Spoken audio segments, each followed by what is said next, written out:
Praise the Lord. ஆண்டவருக்கு மகிமை. இந்த காலையில் உங்களை சந்திக்கிறது ரொம்ப சந்தோஷம். இயேசுவின் இனிய நாமத்தில் உங்களை நான் வாழ்த்துகிறேன். அப்போஸ்தலர் 8ஆம் அதிகாரத்தில் நாம் படிக்கிறோம். 37வது வசனத்தினுடைய ஒரு பகுதி, இயேசு கிறிஸ்துவை தேவனுடைய குமாரன் என்று விசுவாசிக்கிறேன் என்று சொல்லுகிறான். அங்கே ஒரு மந்திரி, தெரியும் அந்த சம்பவம். ஒருவேளை மந்திரி இருக்கிறாரு. அவர் எத்தியோப்பிய மந்திரி வருகிறார். அவர் தேவாலயத்தில் பணிந்து கொண்டு திரும்பி அவர் தேவாலயத்திலிருந்து திரும்பி போகிறார். இந்த வேளையில், இந்த எத்தியோப்பிய மந்திரி போகிற இந்த வேளையில் நாம் வேதத்தில் படிக்கிறோம், பரிசுத்த ஆவியானவர் பிலிப்புவை போய் அந்த ரதத்தோடு சேர்ந்து கொள்ளும்படி அவர் சொல்லுகிறார். பிலிப்பு போய் அந்த ரதத்தோடு சேர்ந்து கொள்ளுகிறார். அவர் அப்படி சேர்ந்து கொள்ளும்போது, கர்த்தருக்கு ஸ்தோத்திரம், ரதத்தோடு சேர்ந்து கொள்ளுகிறார். அவர் அப்படி ரதத்தோடு சேர்ந்து கொள்ளுகிற போது அவர் அந்த மந்திரிக்கு நற்செய்தியை அறிவிக்கிறார். மந்திரி நற்செய்தியை கேட்கிறார். நற்செய்தியை கேட்கிற அந்த மந்திரி என்ன சொல்லுகிறார்? விசுவாசிக்கிறார். அவர் ஏசாயா 53 படிச்சுட்டு போகிற வேளையில் அவருக்கு அது புரியலை.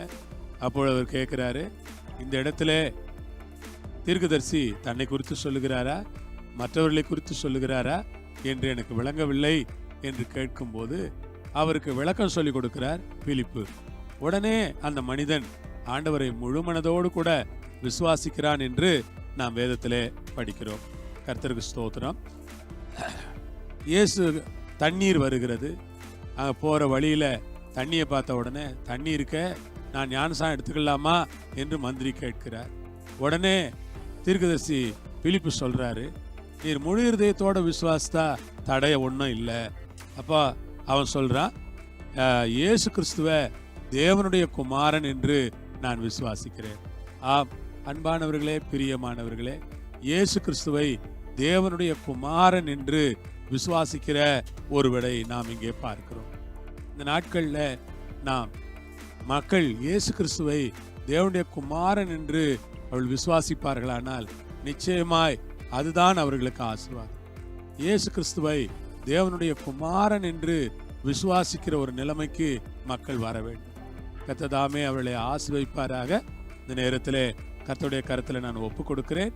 இயேசு கிறிஸ்துவை தேவனுடைய குமாரன் என்று விசுவாசிக்கிற நிலைமைக்கு மக்களை கர்த்தர் கொண்டு வரட்டும். கர்த்தர் ஆசீர்வதிக்கட்டும். நாம் இந்த வேளையிலே ஜெபம் பண்ணுவோம். பிதாவே, உமக்கு ஸ்தோத்திரம் அப்பா.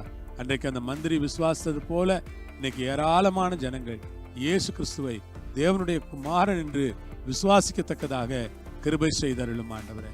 அந்த ஒரு விசுவாசம், அப்படிப்பட்டதான ஒரு நம்பிக்கை மக்கள் மத்தியிலே ஏற்படுவதற்கு ஆவியானவர் உதவும்படியாக நாங்கள் தாழ்மையாய் கேட்டுக்கொள்கிறோம். எல்லாவற்றையும் உம்முடைய கரங்களில் ஒப்படைக்கிறோம்.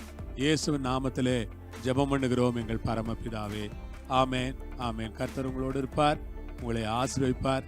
எல்லா மகிமையும் அவருக்கே. ஆமேன். அல்லேலூயா. ஸ்தோத்திரம்.